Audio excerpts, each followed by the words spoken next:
Hi everyone, and good evening. So I hope all of you are doing well. And today we have an exciting session ahead of us. Thanks for joining. Some of you joined us on Zoom. Most of the IMS enrolled students have joined us on Zoom. But of course, there will be some of the non-enrolled students and maybe some of the enrolled students also who have joined us on YouTube. So hi everyone there as well. And let's begin the session. So we have roughly an hour ahead of us, and we have somebody who I think if you want to know anything about ISB and how to get in, there's one person that you should reach out to, and that is going to be Mr. Amit Tyagi. And pleasure to have you, Amit, first of all. I My think this is pleasure as well. the fourth or the fifth year when we are doing this. So always a pleasure to host you. And the insights that you bring to the table have always been useful to our students. So thank you for doing this for us. No, thank you for the kind words. Always Amit, a you're on pleasure. mute. We're not able to hear you. Am I on mute? Am I audible now? Hello? Am I audible Yeah, now? yeah, yeah, Amit, I can hear you now. Sorry. Yeah. Okay, can you hear me now? Okay, sure. So, always a pleasure to be here at IMS, interacting with students from IMS. As you rightly mentioned, it's been fifth year, I believe, running that we have been doing these sessions, and always a pleasure to interact with students here and answer their queries. Thank you for having me here. Yeah, so Amit works as the Senior Associate Director of Admissions and Financial Aid at ISB. And today he's here to share with us regarding the ISB PGP YL program. And he has a presentation that he's going to run first, and then we'll open it up for any Q&A. So if you have any questions, please let us know in the YouTube chat or in the Zoom chat, and we'll be taking these questions. Okay, over to you, Amit. Thank you. Thank you. So I do have a presentation. I'll use it as information to preempt your questions so that a lot of your questions are answered even before we get to the Q&A section. And I'll skip a certain parts of the presentation since it's a large presentation. The videos are there on YouTube. You could watch those videos on YouTube. So we'll mostly concentrate on answering the questions of the presentation. Let me now share my screen and take you to the presentation. Yeah. I hope my presentation is visible to everybody. Yeah, great. So let's talk about the PGP YL program. PGP, before we start about the PGP YL program, let me quickly take you through what ISB is all about. So when started in the year 2001, we were envisioned to be an internationally top-ranked, independent, research-driven management institution. And all these three things play an important role in all the initiatives and milestones that we've achieved over the years. So if you look at the rankings, we are ranked number 5 in Asia as per the Financial Times MBA rankings 2025, number 27 in the world. And also we are ranked number 5 in the world among the top MBA programs as per the survey done by LinkedIn. And this survey is purely on the basis of impact that the alums of different B schools have created over the years in their roles, in their industries, and so on and so forth. And this is a data which LinkedIn takes from their platform. And they've ranked us number 5 in the world for the real world impact that the alums have created over the past, so many years. And when we were starting out, the idea was not to reinvent the wheel, but bring in the best in terms of management education right here to the heart of India. And that's when we partnered with Kellogg and Wharton as a founding associate B schools, London Business School and Fletcher School at the Tufts University were then featured as a associate schools. And all these four schools are key alliances in the sense that they have a role in shaping the vision and future of ISB. They have a seat in the governing council, and they meet every year to take stock of how the school is progressing and what initiatives we will take for the future. Apart from these four alliances, we also have around 55 plus universities and B schools which have collaborations in terms of research, student exchange, faculty exchange with ISB. Now we are among the select few schools worldwide to have what we call the Triple Crown accreditation. That is nothing but accreditation by the top three accreditation agencies, AACSB, Equis, and EMBA. And what this does is this puts you at par with graduates of top B schools worldwide. So whether you choose to work in India or you choose to work abroad, you are at par with B school graduates worldwide because of the triple crown accreditation that we have. ACSB is a North American body, Equus is a European body, and Association of MBAs is a alliance of B schools globally, and that ensures that there's parity with all B schools worldwide. Now let's come to the WILE program for which all of us are here today. A WILE program is a recently introduced program. We are in the second year of the program. The first batch is currently on campus. They're undergoing their first year. And this program is for people who have less than 2 years of work experience. Young graduates or people who are currently in the final years of their undergraduation, who are very clear about what areas or industries they want to work in, what functions they want to work in, who want to be in the field of management, business. For them, we have brought this program where they can pursue their goals right after graduation or with low years of work experience. So as long as you have clarity on where you want to be, as long as you know your career goals in terms of your working in management area or business, this program is specially designed for you to start your careers at the earliest. Hence, we accelerate your careers through the PGP YL program. Again, this is a two-year program or 21 program. We start in June and we graduate by March for this program. And since this program is for freshers, the first year is much more spaced out for people, where you will learn the various aspects of firms, leadership, various aspects of working in teams, along with practical application-oriented projects and labs, so that you are able to understand how organizations operate, and then are able to do your second year, where you choose your career pathways through electives. So that's essentially what the program is all about. And this program is something where we understand that managers of tomorrow are people who will not just be grappling with business problems, but they also have to understand technology, data, and analytics. For they'll become the cornerstones of various business problems that will foresee, and we've integrated those three aspects in all areas of our courses. So it's not a tech course or analytics course or data course, but you'll have a fundamental understanding of how to make decisions using these three things once you become managers in firms tomorrow. Now I'll skip the video and let's talk about the advantage this program offers to its cohort. Every program that we design at ISB offers key advantages to the specific cohort which we look at for that program. And for this cohort, the key advantages are to hack conventional thinking. What this means is that this program integrates and blends interdisciplinary knowledge of business along with tech, data, and analytics, as I talked about earlier. The globally renowned ISB faculty members will be teaching this program, and you'll have peers from diverse backgrounds who will come from different experiences, different academic backgrounds, who you can learn from in the classroom. Now, this program also aims to accelerate your career. As I talked earlier, that people who are very clear that they want to be in the area of business or management, you can accelerate your career without waiting to work for 2-3 years before you join a B school. Hence, you also have access to ISB alumni from all over the world, who will mentor you and guide you to accelerate your business and the opportunity that you provide through the placement process. The third advantage is to become next-gen business leaders. That is to build a strong foundation of leadership in all aspects of the program, wherein both inside the classroom and outside the classrooms, you will be exposed to situations which help you build your leadership skill sets. In the classrooms, you'll have case studies, you'll understand the frameworks, you'll have experiential learning to apply those projects, to apply those learnings from the classrooms. And you'll have clubs and activities where you'll hone your organizational skill sets and leadership skill sets in the on the campus. Now let's talk about let's hear this video from Dean, where he talks about the genesis of the PGP YL program.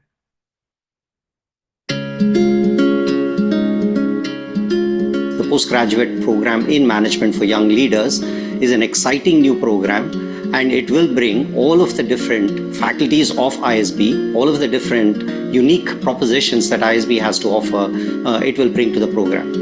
So what are those unique propositions? We are going to bring in a class of outstanding young people, a very diverse set of people into the classroom. These are people who are going to be leaders in the future. So we're going to train them in a fashion that their potential can be maximized as they go out into their career. The second is a curriculum that is backed up by rigorous research. It's the exact same thing that we do in our other programs we will be doing here. We believe at this point in time that data or analytics or technology are not standalone skills. These are skills that have to be built into every course that we have, and that's what we're going to be doing. So that as people graduate from our program, after having spent the time doing all of the different courses, also interacting with industry in the form of projects, in the form of internships, they are job ready. Right now, if you go out and ask people in the corporate world, you ask them, what is it that differentiates an ISB graduate? They point out that an ISB graduate comes in there ready to roll up their sleeves and start working. We believe that we can do that with our graduates, even in this pre-experience program that we are launching. It was Dean Madan Plutla talking about. Let's now talk about the course curriculum and structure, the structure of the program. Now, it's designed along three key pillars. I'll talk about them in the different slides. But what we have looked at while designing this program is industry-focused learning outcomes. We've interacted a lot with industry professionals on their requirements and their needs, and we have come up with the program, which has strong technical expertise, is future focused, has data-driven decision-making skill sets incorporated in the cohort, and also we leverage a lot of technology in terms of AI in the classroom. We'll talk about that in subsequent slides. And also, this program caters to the learning needs of early career professionals, wherein your first year is mostly hands-on application-based learning, along with learning about the theoretical concepts of how an organization and a firm operates. So you have all the core courses which talk about the functional aspects, the organizational aspect, that working in teams, and also gives you hands-on learning projects, which you will do in the first year, where you will go to field, collect data, and then do number crunching and come up with solutions to live projects offered by industry. We also have a lot of coaching for people to understand what skill sets they require for their aspirations in terms of the career choices. And this helps you also then pick up your career pathways in the second year. And of course, we also leverage the ISB strengths in this program by bringing the global perspective. We're a global B school, as you'll have understood by now, having partners from all over the world. We have a powerful alumni network of more than 70,000 people who are part of the full-time programs at ISB. And we have a research-driven curriculum and world-class faculty which delivers that curriculum. Now, let's talk quickly about a few of these aspects. So in terms of faculty, we have what we call a portfolio model of faculty at Indian School of Business. Now, what it means is we have 70 plus teaching and research faculty members across the two campuses who are resident faculty members who come from varied backgrounds, who are master academicians, theoreticians, and with corporate experience at top roles all across the world. But we also supplement those faculty members by visiting faculty members. People who come to ISB every year for a complete term and teach a complete course. So we have more than 200 plus visiting faculty members from all over the world, top B schools who come to ISB and teach the course which they're teaching at their respective universities. So what that does is you can learn from faculty members from Kellogg, Wharton, Carnegie Mellon, Berkeley, LBS, right here across our two campuses. You don't have to go to those colleges to learn from faculty members there. Now, we'll talk about our curriculum or about the classroom learning from the lens of a deputy dean, who is also the head of programs, and she plays an important role in not just delivering this program, but also has played a very important role in designing this particular program over the last couple of years. So let's hear it from her in terms of how we enable those advantages in the classroom. The demand for who can work in a fast-paced, dynamic, tech-intensive global business environment is huge, especially in ascendant economies like India. We believe that ISB is best poised to respond to this need of industry. So we need to instill in this new class of workers, new habits, new mindsets, new ways of working, which will serve them and align with those needs of modern industry. And that's what the YL program seeks to do. The curriculum that we have designed essentially leverages these strengths of the learners and prepares them to excel in a modern business environment. we've had to think very carefully about what are the skills and competencies that we need to empower this class of learners with. All courses, be it the core courses or the electives, will have immersive learning pedagogies like case studies, projects, etc. But in addition, the curriculum will comprise several experiential learning opportunities, project-based learning, study treks, hands-on exposure to the startup ecosystem, and internship. All of these are experiential learning opportunities that will provide knowledge of diverse work settings to learners.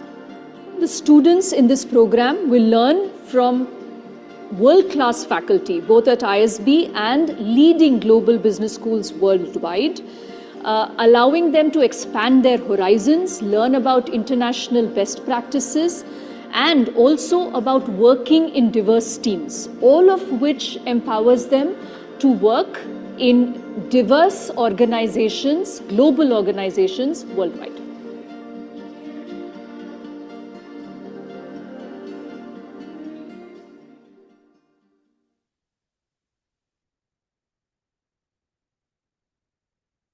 Yeah.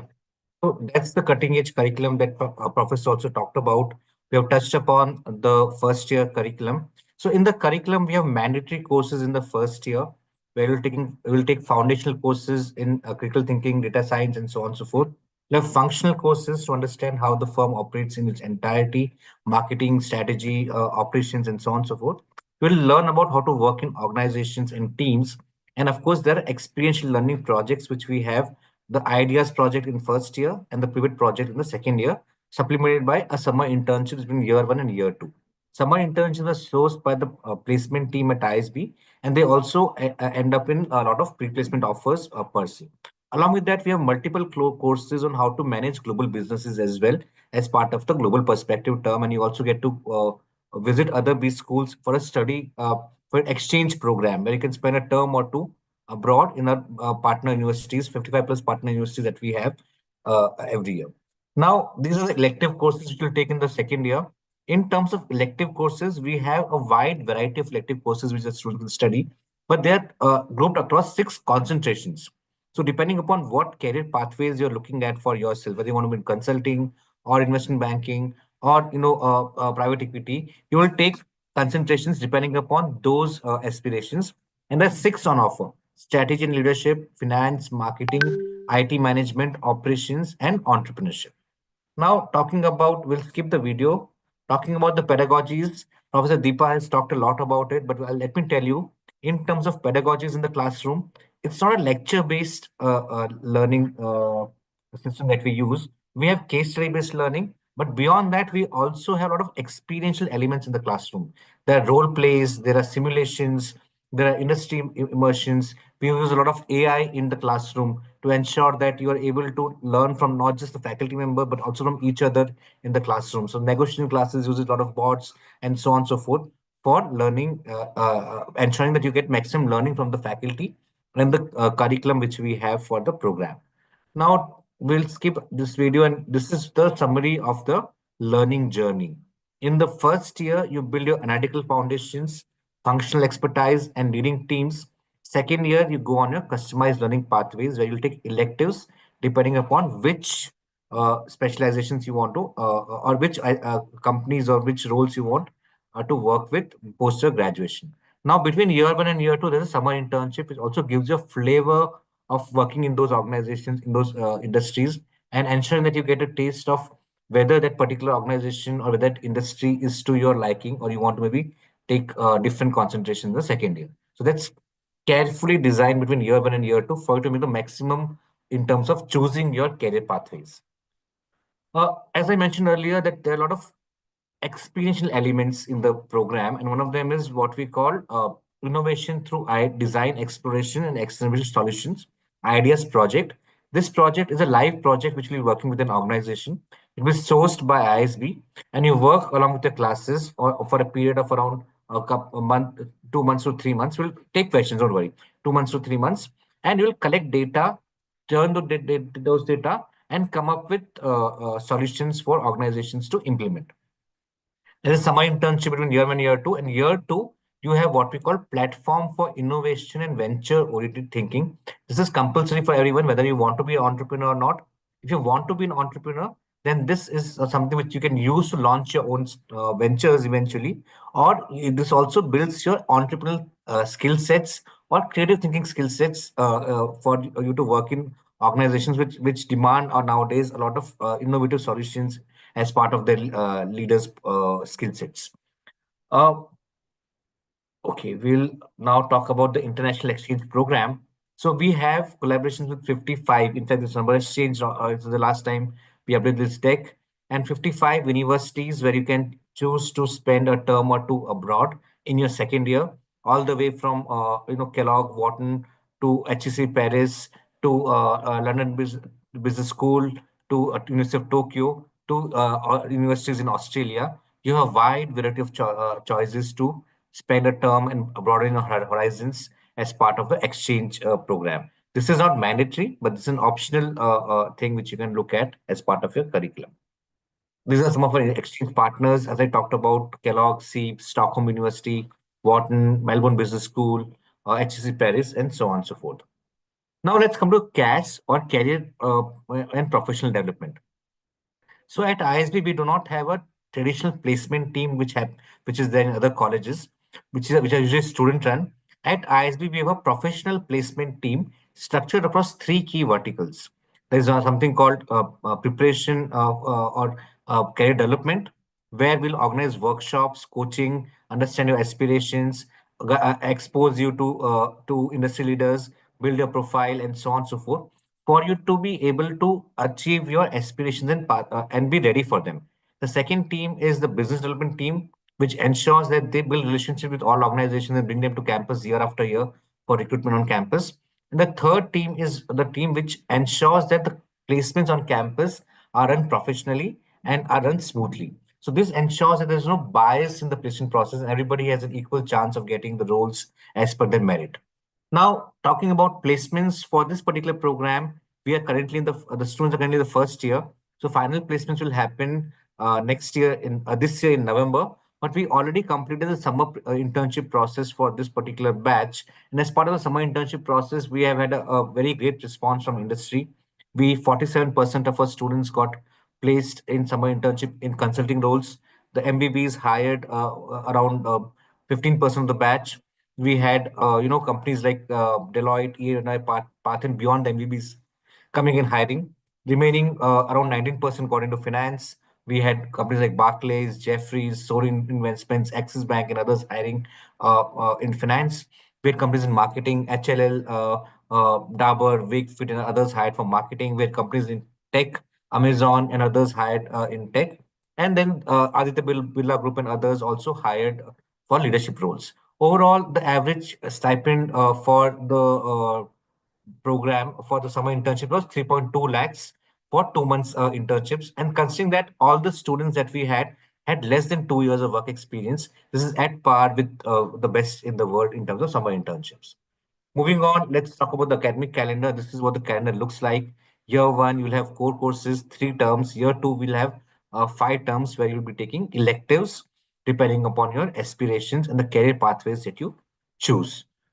This is the class profile for the current cohort on campus. We have 150 people on campus. 23 years is the average age of on campus. And we have 50% women in the class currently. The test scores, these are the averages. I'll give you the ranges as well. 677 is the GMAT focus average. 327 is the GRE average. And 99.1 percentile is the CAT average. But what you look at is we don't look at cutoffs on the test scores alone or ACADS alone. We have a holistic cutoff for our students for interviews, and that includes your academic profile, your test scores, your essays, your letters of recommendation, your other activities, and so on and so forth. So this ensures that we have a wide range of people coming into the cohort. So if you look at the GMAT range, it starts from 625 and goes all the way to 765. For GRE, 319 to 336.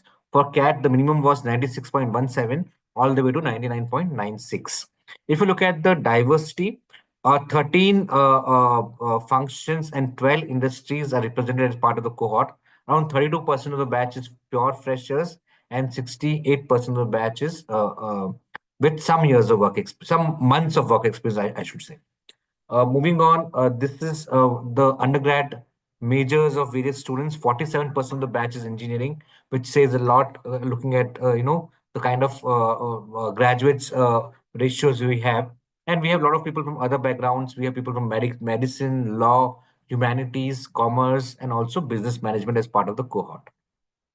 We also have students from top international universities represented by the cohort, ensuring that you have peers who come in with wide variety of perspectives to share in the classroom. This is alumni network that we have. 78% is in India, but we have 22% abroad, and around 17,000 alums all over the world, currently in 60 cities and 60 countries and 400 cities worldwide, ensuring that you have access to network of leaders, not just in India, but also from all over the world across functions and industries.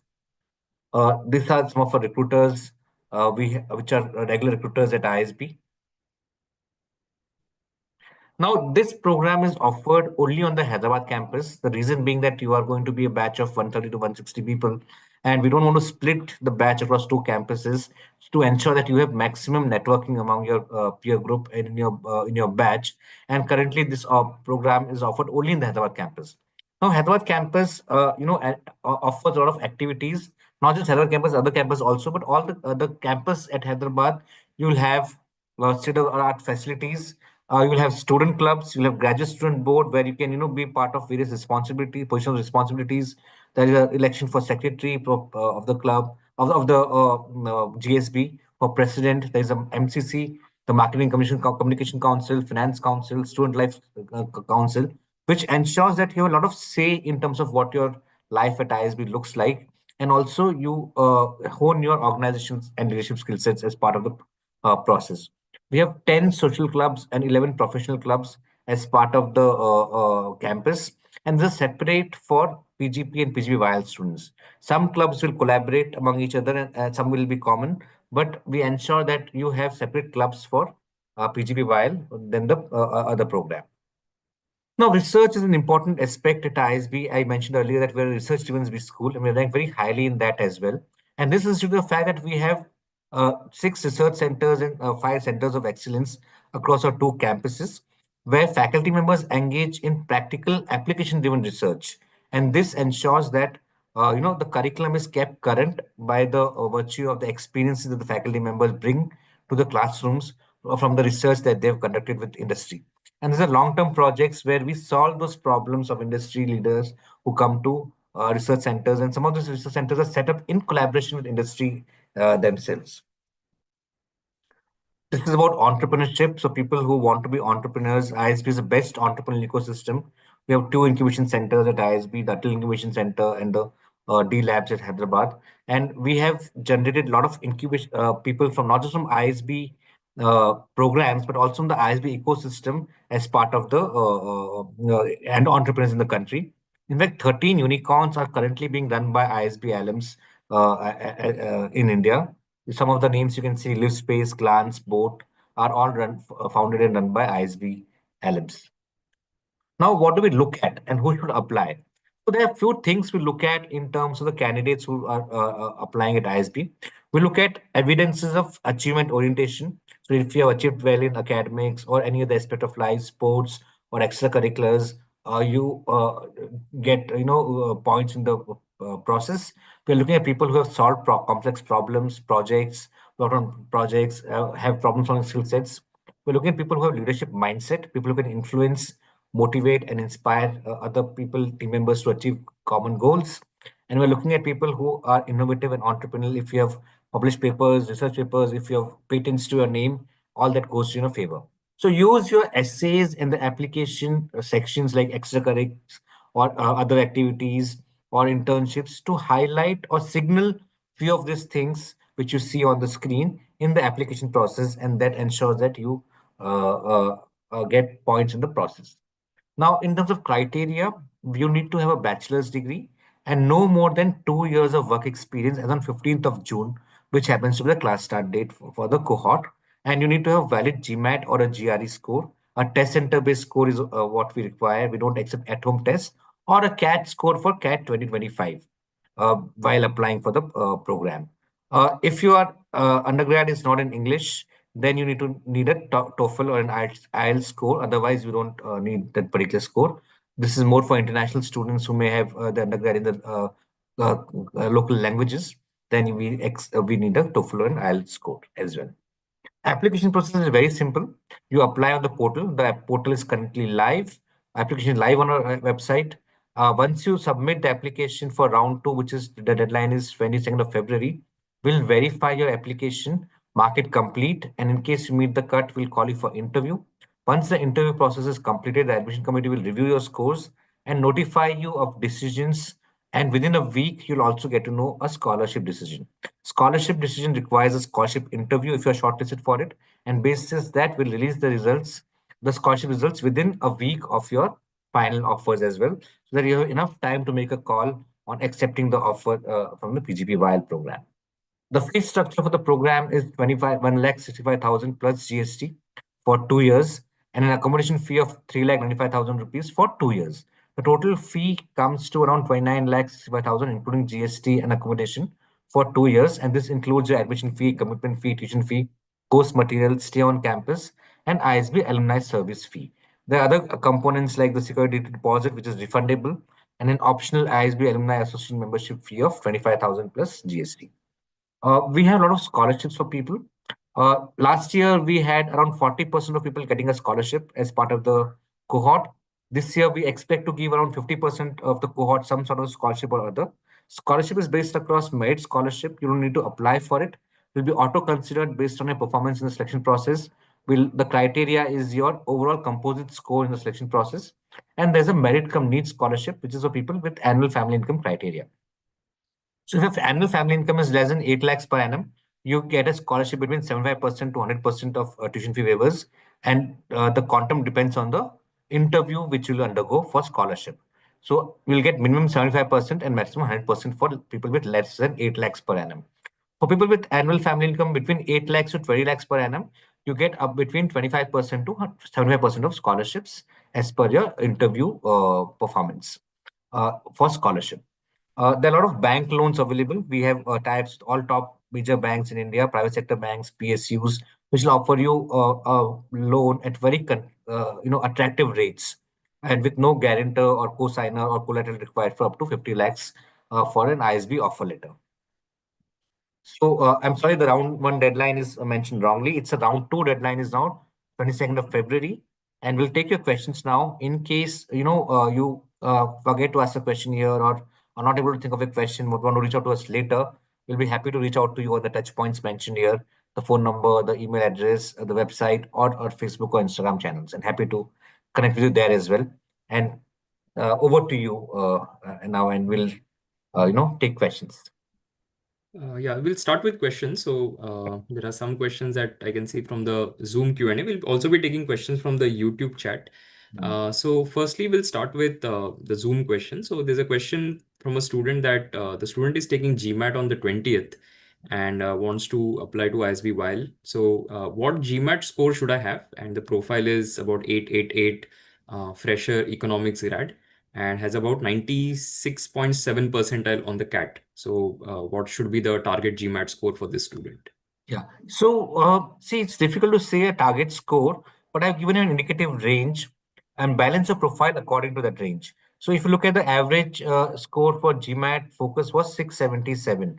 If your other profile parameters are strong, like your ACADS, you have other things in place, you can reduce the score a bit. So somebody with 625 also got in. Same thing with CAT as well. So 96.7 is within the range that we had for people in the class last year. So I think people with good profile can get an interview call even with 95 percentile and above. So make sure you don't self-reject yourself on those count. And if you're doubtful, use both scores. You can apply with CAT or you can and also apply with GMAT. And we'll take the best one which is applicable to your application. And regarding the test, right? So regarding GRE specifically, so some students are asking whether if by when they are supposed to take the test. So at the time of application, do they need to have the score ready, or because it takes a while for the official score to reach you? So is that okay if it is going to reach you after the deadline of application? Yeah, that's fine. As long as you take the test on or before 22nd of February, which is a deadline, you should be fine. You can apply with your unofficial score, but send the official scores to us once the score comes to the channel. Select ISB as one of the 5B schools and we'll get the scores free. So you take the test on 22nd of February is also okay, as long as you send the scores to us later officially. Okay. And among the tests that are accepted, so GRE, GMAT, and CAT, any specific preference is what a student is asking? No, we ensure that we normalize across all three, and there's no specific preference to anyone. Okay. And would you recommend, let's say somebody with a score of 98.5, one of the students has that, such students to also appear for the GMAT to improve their chances? Not necessarily, but it's the candidate's call, I would say.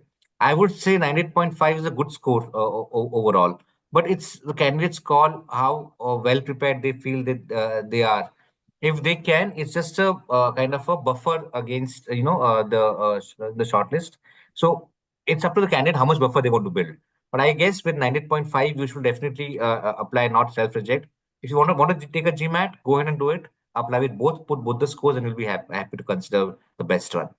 Okay. And with, again, PGP while specifically, a lot of students have asked this question in the past as well, that I don't have work experience because there was a gap. It could have been because of some, say, Yeah. UPSC preparation, for example.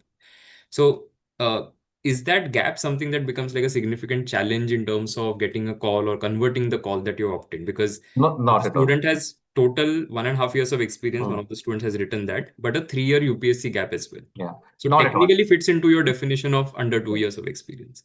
Yeah. So as long as you fit in the definition, I think you're good to go.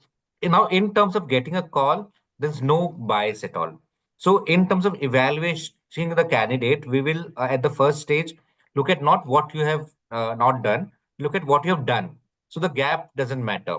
But having said that, when you go for the interview, definitely the interviewer would be curious to know why there's a gap. And if it's for UPSC or any other reason, please mention that without being defensive, because gaps nowadays are not considered very, we don't look at it very negatively as such. As long as you have narrative, as long as you have reasons for that gap, mention those gaps, because our idea is not to reject you. Our idea is to ensure how we can select you. So if you have a reason for that gap, I think that should perfectly work. But if somebody says, I had a 3-year gap and you can't explain it, I just was sitting at home, then that goes negatively against them. Again, they lose some points in the interview. But if you have a valid reason, it doesn't matter at all. And for this specific program now, because the first year students are on campus, right? So from a placement perspective, one of the students has raised this concern that will there be any problem in terms of placement because of the PGP, the existing program that you have, which is for students with 2 years of 2 and more years of experience? Is that going to be like a conflict, or because of that increased competition, will the placements get impacted? It's a totally different audience if you look at. PGP YL is for people with less than 2 years of work experience as on 15th of June. And PGP is for people with more than 2 years of work experience as on 31st of March. So there's already a 4-month buffer built in. So the audience is totally different. Now, companies, when we talk to them, they say that they also, that's been always a discussion when we had with organizations, that they will also want to look at freshers or totally fresh talent. And that's why this program. Now, in the summer internship that we have seen, we have not seen any bias for any program or other. We had a stellar internship placements for the first year of the batch, where 130 people got 175 plus offers. They had multiple offers, in fact. MBBs hired almost like 20 odd people, the McKinsey, BCG, and Bain. And then they came after a few months and after a few weeks, in fact, and hired from the PGP also. And we had very good placements in PGP as well. So I don't see there is a difference. There is going to be one program affecting the other, because there's a clear gap or demarcation between those two people. And there are more than enough, opportunities available for both freshers as well as for people with work experience. Okay. We'll take a few questions from the YouTube chat. So there's a student who has asked whether the student has a 999 profile and is a fresher with 6 months of gap. And will the profile firstly qualify for ISB YL? See, it depends on a lot of factors. One thing is for sure, at ISB while for any programs at ISB, we won't reject you on any single parameter. We won't say, oh, you're 999, definitely not considered. No. What we look at is we look at your academic profile, we look at your test scores, we look at your essays, the clarity in your application, your other activities, and all that will be converted into a score, and the shortlisting will happen on that score. So it's very difficult to say whether you're 99er because I need to know what your other parameters are. How well you've done in acads, extracurriculars, and so in your extracurriculars, your other this thing. So definitely don't think that you'll be disqualified just because you have one particular parameter weak or average or not in line. It depends on a lot of other factors also. If you're something weak or average, make sure that other thing is slightly higher. That's all I'll advise to candidates. And regarding family work experience, so there are a couple of questions both on Zoom and the YouTube chat. So how do you firstly evaluate the family work experience, family business? Is it treated at par with, say, if you were to work at a corporate or any other organization or in a startup? And if, let's say, somebody has drawn salary in cash, what sort of documents would be required to justify that work experience? Sure. So one thing is that for PGP Wild specifically, we don't look at WorkX per se. So there are no points of work ex, as in let's say you have 10 months of work experience, you get 5 points. You have 0 months, you get 0 points. Nothing like that. What we look at is skill sets. So if you've worked in a family business, you'll have certain skill sets. Those will matter. If you've worked in a corporate, you have certain skill sets. Those will matter. Those are to be highlighted, and those are what we'll look at in the process and the interview. So WorkX has no automatic points in the WILE program. It has in the PGP program, but there, of course, if you're drawing in cash, then you have to get a declaration done, and there'll be a background verification, all those things. But again, there, if it's after your undergrad, then we'll count it as work experience as long as you have documented proof of working and awareness of your business. But for while WorkX has no weightage in terms of number of months, it has weightage in terms of skill sets. So if you've worked in family business, make sure that you bring out those skill sets, is what I'll advise. Okay. And for the individual tests, do you recommend like any minimum score indication if that is something that you can share, first of all, for both for CAT, GMAT, and GRE? Because a lot of students have asked that, is there like a 95? Is that a hard cutoff for CAT? No, What no, is the score in GMAT? So anything on that front? So there's no hard cutoff in ISB. These are indicative, and these are last year's batch indicative. So when I say 96.17 was the last in class, then I'm assuming the people with 95 have also got a call, so may not have made it. Maybe 94 also have got a call. We don't know, but I will say less than 90 will be difficult. Because 96 in the class, so less than 90, it will be difficult. It won't be so that last year the range was around 93 to 94. This year it will drastically move down to 89. So that's the, uh, you know, uh, that's the assumptions you can make, or that's the things you can make. Those are indicative ranges to give you some idea of it. But there's no hard and fast cutoffs. Somebody is at 94.5, do apply. Make sure that you, apply and take a shot. You may be called for interview, and if it's talent interview, you could get it. Same with GMAT and GRE. But yes, if the last year's cutoff was 625, it won't be that 555 or 575 will get a call. But yeah, 605, 595 still have a chance, in my opinion. That's what I'll suggest to candidates. Okay. Amit, can you repeat the timeline for round two? So, what's the deadline? By 22nd of when will the interview yeah, and admit decision happen? Sure, sure. So 22nd of February is the deadline. After you submit your application, will take around couple of weeks to evaluate and verify your applications are done, and the interviews will start by mid-March. Around second week of March is when the interviews will happen. We'll complete the interviews by first week of April, and by second week of April, the results will be announced for round two. Okay. Any indication on the conversion rates from calls to final convert? Yeah, so the thing with the ISB evaluation is that it's all based on a cutoff, right? Now we look at people who clear the cutoff, they will make a call regardless of what the number of seats are left or what the number of applications are. So we don't look at it from that point of view that we got 5,000 applications, of that we'll take only 50 or 500 for interview, and from that we'll take 50. No, we look at that this is our benchmark for the program in terms of the scores, and as long as you meet the scores, we'll offer you the seats, right? That particular benchmark is set in such a way that we know that these are the number of seats and so on and so forth. So there's no conversion ratios. We may have, let's say, 1 year 25,000 applications. Next year, let's say we have 10,000. The ratios will differ, but our cutoffs will not differ. Our benchmarks will not differ. Okay.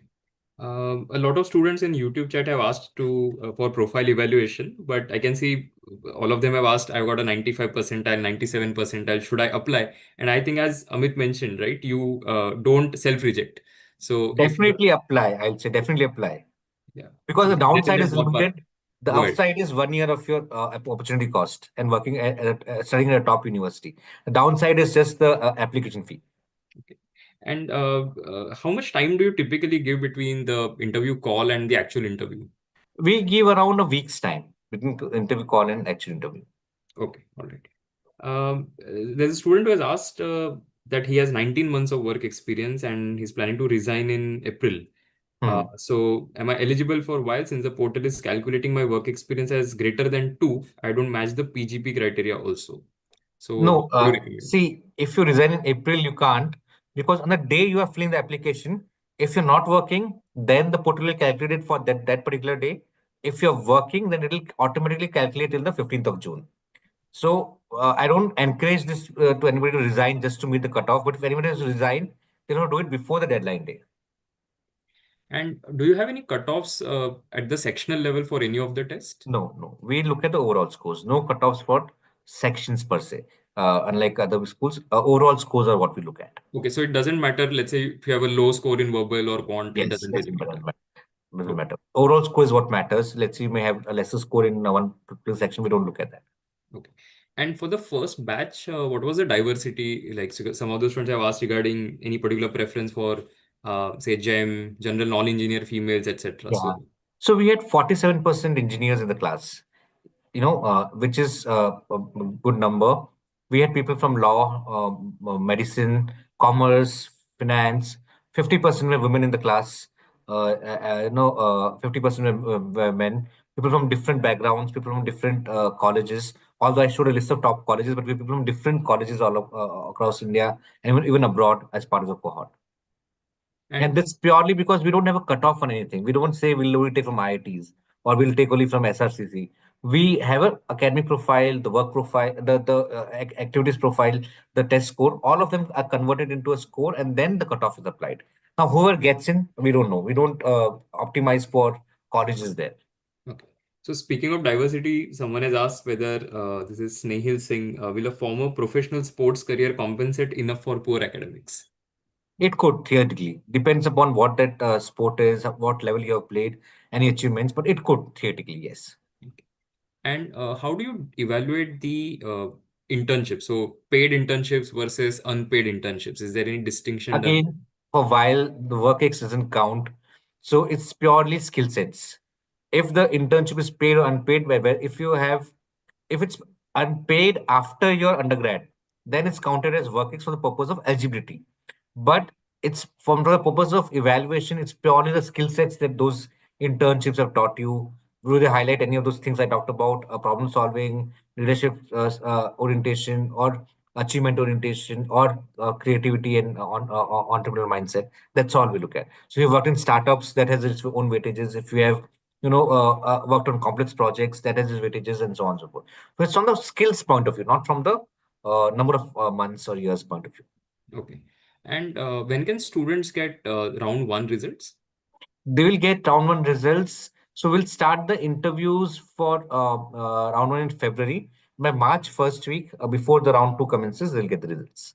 Okay, all right. And if anybody has made any error in the application, so one student has written that 12 percentage was incorrectly entered, can they reach out to They can reach out. They can reach out to us. And in fact, even if you review the application and you find any error, we'll give some time to the candidate to correct those errors. We won't automatically reject the application, because for us, the idea is not to reject you, but to select you. So if you find that there's an error made or there's something missing in your application, we'll give 2-3 days even afterwards, once we're verifying the application, to complete those aspects. And how do you evaluate essays? So any particular weightage that is given? Yeah, essays has its weightages. So I will not disclose the weightages per se, but what I can share is that essays are signals to certain things.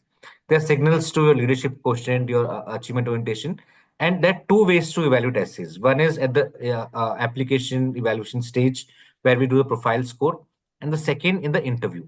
Interview also, the panel has a qualitative evaluation. They'll have access to your essays, they'll have access to your activities and all. They won't have access to your academic scores or GMAT or CAT scores, but they will have access to essays. And that's where you'll also be maybe they'll deep dive into the essays. They'll try and understand those situations they've talked about in more depth. So ensure that whatever you have written in the essays, you're willing to talk about it in depth in the interview in person. That's important. Okay. Now, for students who have not taken the GRE or the GMAT, so there's a student who has asked that because maybe they have come across different online discussions that have happened where people are suggesting that GMAT is better if you want to apply to ISB compared to GRE. So, any truth in this? No truth to it at all. Nothing like that. We look at both the tests independently. Of course, the test takers differ. GMAT is preferred choice for people who are looking at MBA. GRE also a lot of people are now considering it, but the number of GI test takers for business is on the lower side. So that's the reason a lot of people might say that GRE doesn't work, but that's not the case. We look at all the tests equally and we normalize all the tests according to test taking pool, the percentiles, and so on and so forth. And for the proof which is required for achievements as well as work experience, do emails count? Because a student has asked that, and another student asked because the organization where the student worked has shut down. So the founder can, of course, send a mail. So is it required to be on the letterhead of the organization, etc.? If yes, some sort of official recognition might be required. If they don't have an official email ID of the organization, then maybe some letterhead or pass other thing might or stamp might be required because if the email ID is working with the domain name, then I think it gives more credibility to the proofs. Okay. So email is fine, you're saying? Email is fine if it's from the proper domain name of the organization. Okay. And regarding profile again, is 888 a good profile or a 999 a good profile? So how do you answer that? So that's a wrong question to ask. 888 is not a profile in itself. It's just a measure of your academics. And we don't look at acads alone. We look at a lot of things. Your profile is not just your acads. It's you as a whole, right? And that's what we look at. So don't look at just 888 or 999. It's more about other aspects also. If you have 888, make sure that you look at what other strengths you have and showcase them in the application process. And regarding roles, students interested in HR or people management roles, should they also be considering this program? Yes, why not? We have a lot of course, not a lot of people go to HR specific roles, because those are not the most sought after roles in campuses, at least in top campuses. But a lot of people go into organizational theory consulting, organizational behavior consulting, HR consulting. Those kind of roles, a lot of people go and then eventually build a career in those in that particular industry.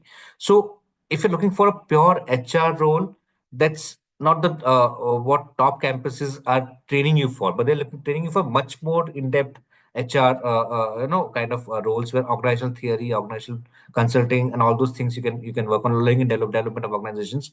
So we have a very thriving OB and OD practice. In fact, our dean, Professor Madan Pilula, is from the OB background, and he's a top researcher and in negotiation and so on and so forth. So definitely that profile is something you should look at if you want to come to, but don't aim for HR, entry-level HR roles from top campuses is what my advice would be. Okay.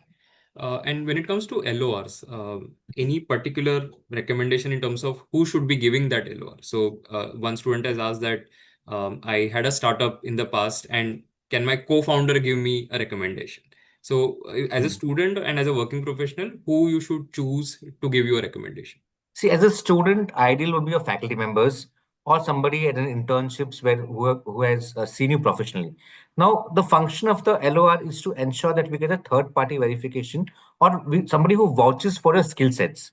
So it should be somebody who knows your skill sets, right? Somebody who has seen you in a professional environment, and it should be for a significant time, not somebody who just seen you for a day or two. So internships, faculty member, uh, uh, people working in organizations, co-founder could be, but preferably somebody who's senior to you, right? That's something which we look at. That will give more credibility to the LOR. And Amit, if you can talk a little bit more about the summer placements of the first batch. Sure. So summer placements, we had, 130 people. We have, in fact, 130 people in the current batch. We had 175 offers for those people. So we allow multiple offers to us students, for the summer internships. And the summer internship is structured across day one and day two. Day one is when you have consulting firms and other top tier firms, and day two is when you have the other cohort, which is the marketing and the leadership firms and so on and so forth. So 47% of our cohort, roughly that will be around 60, 70 roughly people got into consulting. So around 20 of them got into MBBs, McKinsey, BCG, and Bain. We had Deloitte, EY Partinin, we had Accenture and others hiring from the consulting side. We had HLL, we had Dabur, we had a few other names I'm missing who were hiring from the marketing side. We had Sorin Investments, we have Barclays, we had Jeffries, we had Axis Bank and others hiring from finance. And then we had Aditya Birla Group, Amazon, and others hiring from. So top organizations, average stipend was around 3.2 lakhs, in fact 3.2 lakhs for the cohort. Highest was much higher. So and this is considering the fact that our students have less than 2 years of work experience, and the other colleges which will have students with 3-4 years also. But with less than 2 years of work experience, we will be able to get a very good mix of companies and a very good stipends for our students as well. So students, I would firstly encourage you to also look at the ISB form filling video that we have on the channel, because some of you have asked regarding LORs, how does it work? So essentially you have to enter the email ID of the person, and ISB directly sends a mail to the concerned person, and they are supposed to fill a form. So that is how the LOR work. Right. There's a question from a student about specializations, because as you mentioned in your presentation also, there are a lot of things that the students can go through. But do they have to choose one or two specializations in the second year? How does it work? Not necessarily. So the courses or electives that you have, there are 100 plus in fact, they're structured across those six specializations. Right now, you take 18 electives in the second year. If you take six in one area, then you kind of tend to have that concentration, to show in a resume and to the corporates when you go for interviews. Now, but there's no compulsion for anybody to take six in particular area. You have 100 electives, you can take anything from anywhere, right? You can take four from here, four from there, three from here, three from there. You may not end up with six in any. That's also perfectly fine. You become a generalist, right? So it's totally up to you how you want to structure it. See, and also I'll advise students to go with an open mind. Don't just say I want to be a finance person. I'll take all finance courses. There are excellent faculty members from all over the world coming to ISB, and you might also want to go and sit in those classes and learn those areas as well. Economics, maybe the organizational theory side of things, the leadership things, the humanities things. So utilize those 18 courses to broaden your horizons and not just focus on one concentration is what I will suggest to people. But there is no compulsion for people to take two or three or one.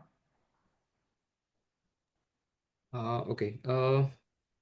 There's a question from a student that for students who are unable to apply to because there's a student who is saying, I'm unable to apply to either of the courses since my job started in May 24, which results in me losing out on an academic year. Is there anything that you can suggest? I only suggest that next day apply to ISB. The round one deadline next year will be 15th of September. I think it will be the ideal time for you to apply. But because you missed the bus for PGP YL this year, but you can only apply next year now for PGP. Okay. Anything that you want to share about the student exchange program? Yes. So we have, collaboration with 55 as of now. And by the time a lot of people come in, it will be even more. And what happens in student exchange is that you can choose to study abroad for one term. Now, any term which you study abroad, those courses that you will study in that particular college will be counted as your completion requirement for PGP while here at ISB. So what this does is this gives you a more choice in terms of electives. You can study not just from ISB courses, but also from courses from other universities. And also, you get a cultural immersion in that country, in that college. You build more powerful network, not just in ISB, but also in those colleges. That's the idea. Now, there's no minimum requirement for this particular exchange program. We don't say you need to have so much CGPA or so much this thing.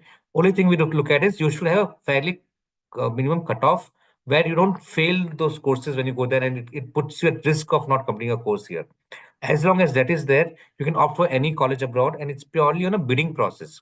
You're given some points in the beginning of the year. You bid some points on the things you want, particular course or particular exchange opportunity. And you can take exchanges from Kellogg, Wharton, LBS, Fletcher, all the way to HEC Paris, INSEAD, University of Tokyo, Australia. 55 currently, and it will be more than 70, I'm sure, by the time a lot of people come on the campus.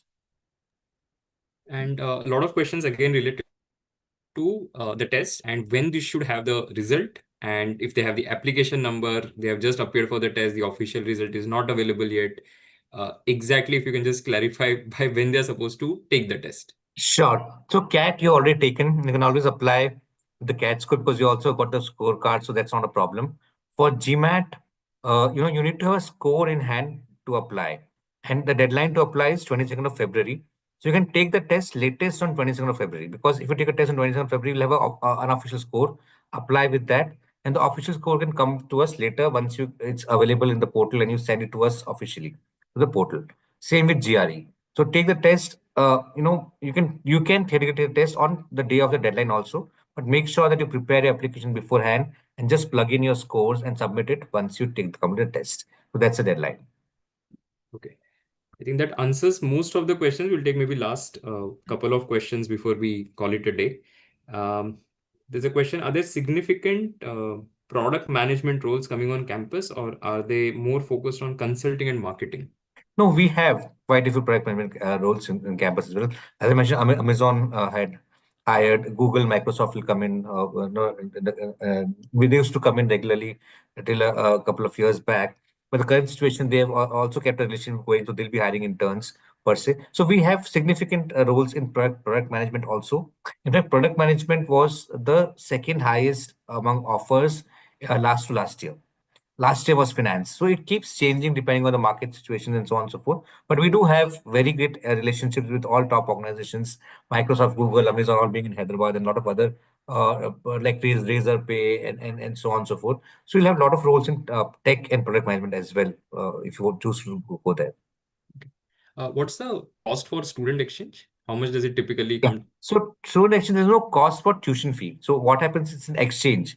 So you already paid the fee to ISB. The same gets adjusted to the international this thing.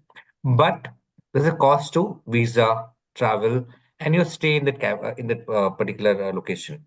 So we'll reimburse your stay from the ISB for the duration you don't stay here, but you're going to go and pay there in the local currency in terms of your food, in terms of your other things.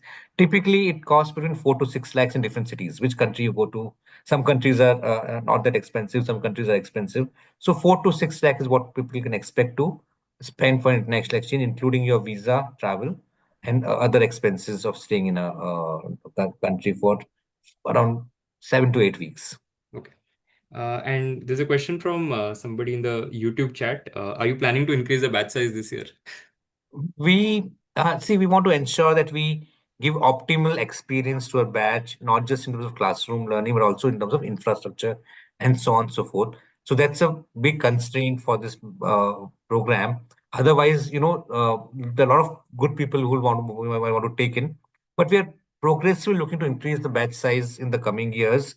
Last year we had 130. This year we're looking to get 150 to 160 people in the batch, and maybe eventually over the years, as in when we have more infra in place, we'll be getting in more people. Okay. And there's a student who has asked if there's anything that the student can do between now and the application deadline to improve their prospect. I mean, of course, there's nothing that they can do about their graduation score, etc. But anything that they can do in terms of extracurriculars or let's say doing some courses, certifications, anything that you would recommend? I wouldn't recommend extracurriculars or courses now. I would recommend introspection and clarity. That will help you much more than any course or any extracurricular will do, because it's all about introspecting about your skill sets, where you want to go, and why ISB fits into your goals. That's more important from the interview point of view, from the application point of view. Introspect is all I'll say in the next, month or so that you have, month and a week. Right, I wouldn't recommend doing anything because that will give you much more, advantage than anything else that you could do in the next 1.5 months. And when it comes to graduation, do you also accept students who have done graduation in the distance education format? Yes, we do. So that's not really like a negatively looked No, at. no, that's not negative. Okay, all right. I think we have answered pretty much all the questions that we got, both from the Zoom and the YouTube chat. So firstly, thank you, Amit, for taking out time. Been pleasant to host you and have you with us. It was a pleasure to be here. Thank you for hosting this session and moderating it so well. And thank you to all the audience for being part of this session. And wish you all the very best. Yeah, we had nearly, I think, 60 plus students attending this, both Zoom and YouTube combined. And more people will, of course, watch it on YouTube because it's going to be there. So those of you who maybe joined in a little late, the recording is going to be there, so you can always watch it there. Okay. Great. Thanks, Amit. Bye. Thank you. Thank you. Bye.